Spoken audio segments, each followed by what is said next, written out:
Pemirsa, kita akan mulai diskusi untuk malam hari ini, namun sebelumnya kita akan lihat dulu jejak pendapat sederhana melalui media sosial. Kita lihat bersama tayangannya, di mana pertanyaannya adalah apakah kepala pemerintahan boleh mengatur anggaran negara sesuai dengan keinginannya? Yang mengatakan boleh 43%, sementara 57% mengatakan tidak. Artinya mayoritas responden sepakat kepala pemerintahan ini tidak boleh mengatur anggaran sesuai dengan keinginannya. Kita ke Prof. Cecep. Ini bantuan kan sebaiknya untuk memberdayakan, Prof, seperti itu, bukan menciptakan ketergantungan. Nah, apakah bantuan asupan gizi untuk 44 juta pelajar kategorinya masuk ke mana? Memberdayakankah atau seperti apa? Ya, mungkin kita bicara makro dulu ya. Sesungguhnya anggaran pendidikan kita itu yang konon katanya 20%, itu dihitung dari mana? Kalau 20% adalah dari APBN, APBD, dan itu adalah untuk membiayai biaya operasional investasi, betul, bagus. Tapi kan kenyataannya tidak. Kenyataannya biaya pendidikan 20% itu ya terbagi dengan sektor-sektor lain yang pakai nama label pendidikan. Sehingga gaji guru, gaji dosen ya, dan semua aspek-aspek pendidikan yang terkait pendidikan itu dari 20% itu. Hitungan saya, nanti tolong dikoreksi kawan-kawan, hitungan saya itu kurang dari 10% sesungguhnya biaya pendidikan untuk operasional dan investasi. Misalnya investasi gedung ya, tanah, ya fasilitas-fasilitas itu investasi. Ya operasional yang digunakan untuk biaya pendidikan, itu dua aspek itu sesungguhnya tidak nyampe 10%. Ya, nah sekarang masalahnya tadi kalau misalnya untuk kebutuhan-kebutuhan lain dari mana? Kita harus realistis bahwa tentu ya makan gratis, pengadaan susu bagi anak-anak itu penting ya. Tapi sekarang masalahnya sumber anggarannya mau jadi dari mana? Itu yang harus dipikirkan. Jangan sampai misalnya dana BOS ya terganggu oleh karena itu. Nah, kalau kita sarankan dana BOS jangan diganggu. Itu pun masih kurang hitungan saya. Ya, sekarang BOS yang digelontorkan untuk sekolah-sekolah itu sebetulnya itu biaya minimal. Ya, belum menjadi biaya untuk keunggulan sekolah-sekolah. Sehingga kalau itu pun diganggu ya tambah repot menurut saya, harus dari anggaran lain. Ya, pemerintah misalnya nanti bisa nggak menganggarkan dana lain yang tidak mengganggu BOS itu, sehingga dana afirmasi lah atau apapun namanya, ya pemerintah harus kerja keras. Jangan sampai pajak kemudian ditaikan misalnya ya, dan memberatkan masyarakat. Tapi pemerintah harus kerja keras ya untuk mendapatkan income ya kepada APBN atau APBD sehingga bisa membiayai ya keinginan pemerintah tadi. Jangan karena untuk menciptakan atau mewujudkan janji kampanye, tiba-tiba kemudian anggarannya menghisap anggaran yang lain seperti itu ya? Itu dia, betul. Jadi jangan sampai programnya bagus, tetapi mengganggu standarisasi yang lain ya. Nah, belum lagi kita bicara misalnya 8 standar pendidikan. Yang paling pokok misalnya standar pembiayaan tadi, standar fasilitas sarana prasarana, misalnya sekolah ya, seperti apa. Dan sekarang juga masih terjadi disparitas antara sekolah yang di perkotaan, misalnya di perdesaan. Lihat sarana prasarananya. Harusnya mereka ya pemerintah itu konsen kepada pemenuhan itu dulu, gitu ya.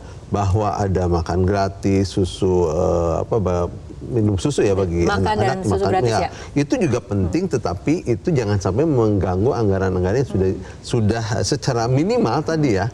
Itu harus dimanfaatkan kepada pemenuhan standar pendidikan. Oke, nah kalau kita membahas mengenai anggaran, Pak Jahid mungkin ada tanggapannya?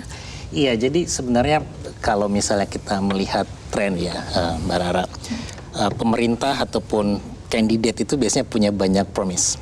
Ya, janji-janji politik itu hal yang lumrah dalam pemilu. Cuma memang janji itu nggak gratis. Ya, mimpi gratis, cuma memenuhi janji itu nggak gratis. Dan masalahnya adalah kita mungkin punya constraint ya. Pemerintah punya keterbatasan anggaran seperti kata Prof. Cecep tadi. Kita punya tax to GDP ratio hanya sebesar 11%. Jadi kemampuan pemerintah untuk generate tax revenue itu sangat terbatas. Di sisi yang lain, di saat yang sama adalah pemerintah ataupun presiden terpilih nantinya punya janji yang banyak sekali. Nah, pertanyaannya adalah gimana cara financing kebijakan tersebut? Ya, apakah misalnya tadi kata Prof. Cecep, pemerintah terpaksa untuk menaikkan pajak misalnya. Itu kan salah satu kebijakan yang bisa diambil. Atau yang kedua mungkin merealokasikan anggaran dari sektor-sektor lainnya. Nah, ini yang menjadi krusial karena kan kalau kita melihat sebuah kue, kalau kuenya pengen semakin besar kan bahannya harus diperbanyak. Ya, anggarannya mungkin diperbanyak, bahan bakunya diperbanyak. Tapi kalau misal kemampuan untuk memperbesar kuenya terbatas, berarti ada slice kue yang lain yang harus dipindahkan ke anggaran yang lain. Jadi itu mungkin yang menjadi concern, seberapa besar kapasitas fiskal kita ataupun kapasitas fiskal pemerintahan ke depan mampu membiayai ambisi yang dijanjikan oleh Presiden terpilih. Oke, baik, kita bergeser ke Pak Sukidi. Pak, tadi sebelum kita jeda, kita sudah sempat mendengarkan informasi ataupun tayangan ada mengenai diskresi. Nah, teori kekuasaan mengenal konsep diskresi. Penerapan diskresi penguasa dalam kerajaan monarki absolut dan negara republik pastinya berbeda. Nah, bagaimana tren penggunaan diskresi ini, Pak Sukidi? Sebenarnya itu tergantung dengan kebutuhan dan juga situasi yang memang memaksa penguasa untuk mengambil kebijakan diskresi itu sendiri. Tetapi sebenarnya yang jauh lebih penting pada situasi sekarang adalah bagaimana memenuhi hajat hidup rakyat yang mengalami proses insecurity, ketidakamanan terutama secara ekonomi. Saya merasakan bahwa pada tingkat masyarakat terutama kelas menengah dan kelas bawah, ini negara sebenarnya harus hadir untuk memberikan satu kebijakan yang betul-betul berpihak kepada mereka.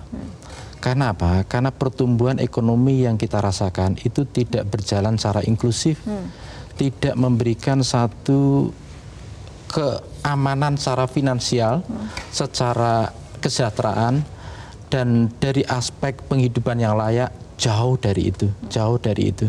Karena itu saya menuntut bahwa pemerintah itu pertama harus mengalokasikan anggaran pendidikan, terutama untuk memperbaiki pertama infrastruktur pendidikan.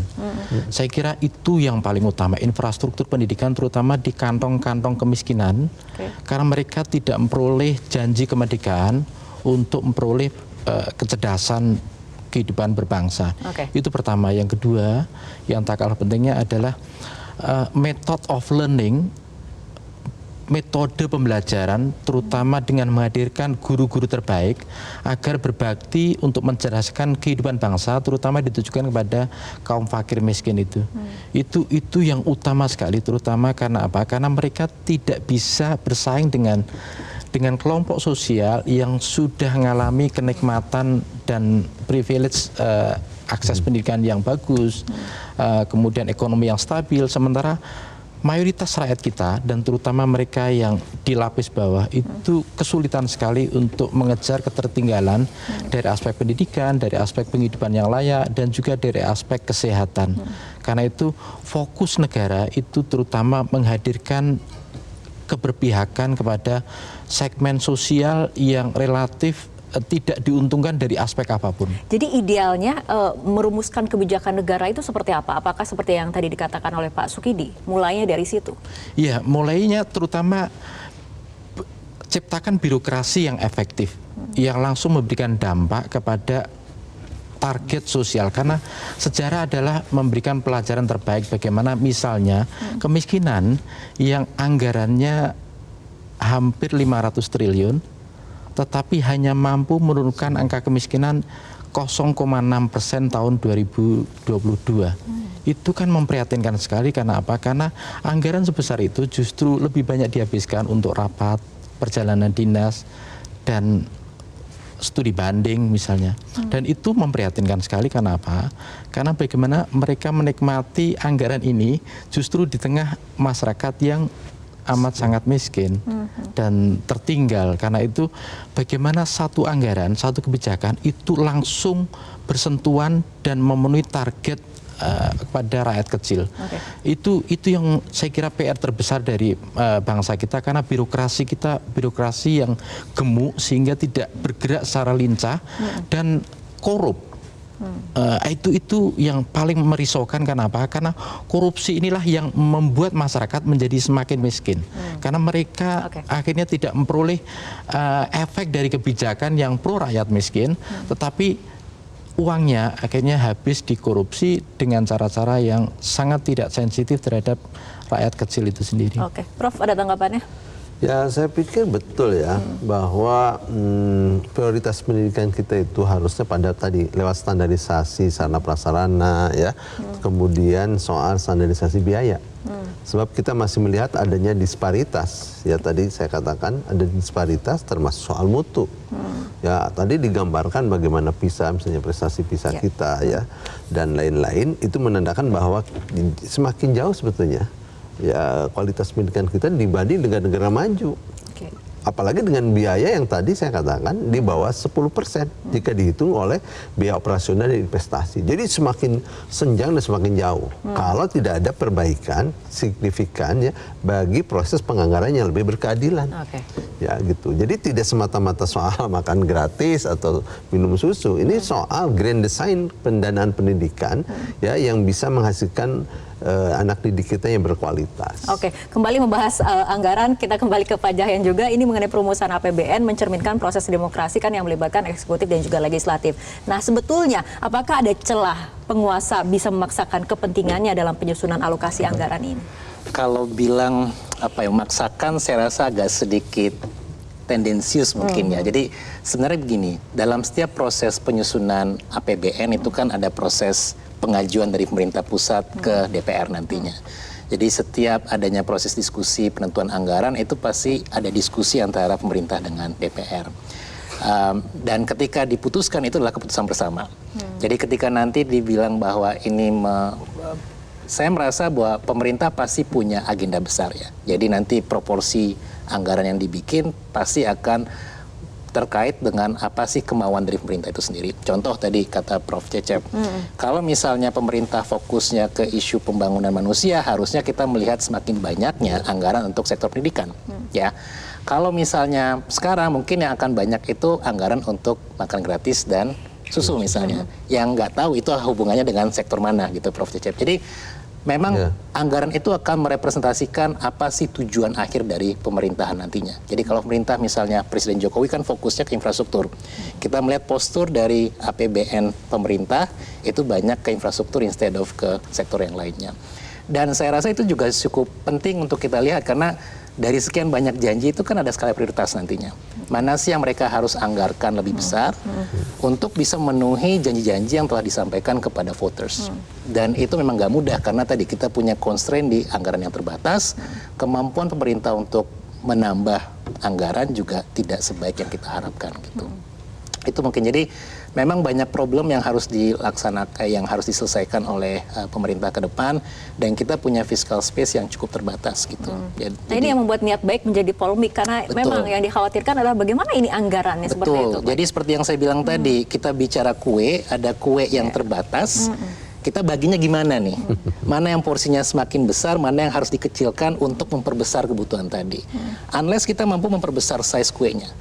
Gimana caranya meningkatkan skala ekonomi, meningkatkan kemampuan untuk generating more revenues, meningkatkan produktivitas dan sebagainya. Tapi again, kalau ekonomi mau tumbuh, kita harus punya kemampuan masyarakat yang semakin baik, pendidikan semakin bagus, infrastruktur semakin mumpuni dan sebagainya. Jadi emang ini sangat kenapa bantuan harus memberdayakan ya, bukan harus membuat kebergantungan. Betul. Oke, baik. Pak Sukidi tanggapannya? Saya sih lebih fokus pada aspek bahwa pertama stop korupsi itu dulu. Karena uang yang dikorupsi itu mestinya bisa dipakai untuk pemberdayaan rakyat kecil. Dan kita korupsi itu sudah pada tingkat yang amat sangat memprihatinkan. Sehingga kalau kita tidak bisa menciptakan satu clean and good government, saya kira kita akan semakin terseok-seok. Yang kedua, tantangan terbesar adalah ekonomi akan semakin berat ke depan. Dan saya membayangkan bahwa kebijakan populis itu akan mengganggu terhadap stabilitas fiskal. Dan saya kira kita perlu lebih hati-hati karena ekonomi akan berat dan juga politik akan menjadi lebih tidak stabil dalam tahun-tahun ke depan.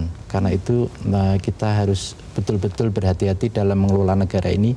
Jangan sampai menjadi krisis ekonomi dan krisis politik yang menyatu sehingga akan memudarkan harmoni dan kohesi kita sebagai bangsa.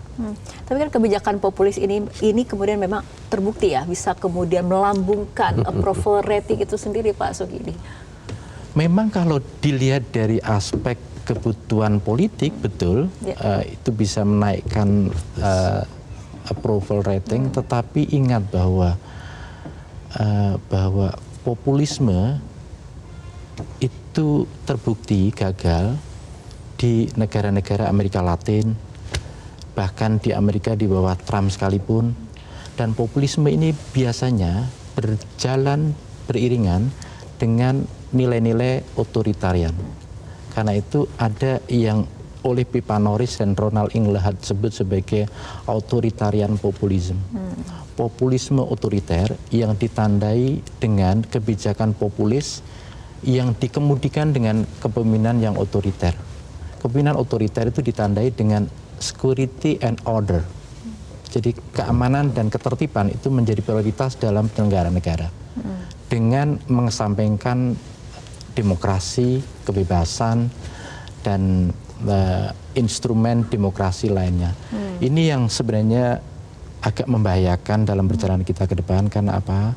Karena tren populisme otoriter itu menghantui republik ini. Bahwa kebijakan populis itu akan diambil sebagai satu cara untuk mendekatkan dan memberikan kepuasan pada rakyat, tapi di sisi lain ini justru berjalan beriringan dengan kepemimpinan yang otoriter. Oke, baik. Kita akan membedah lebih mendalam, mengulas lagi lebih mendalam, tapi kita harus ikuti headline news pukul 22 berikut ini terlebih dahulu, pemirsa.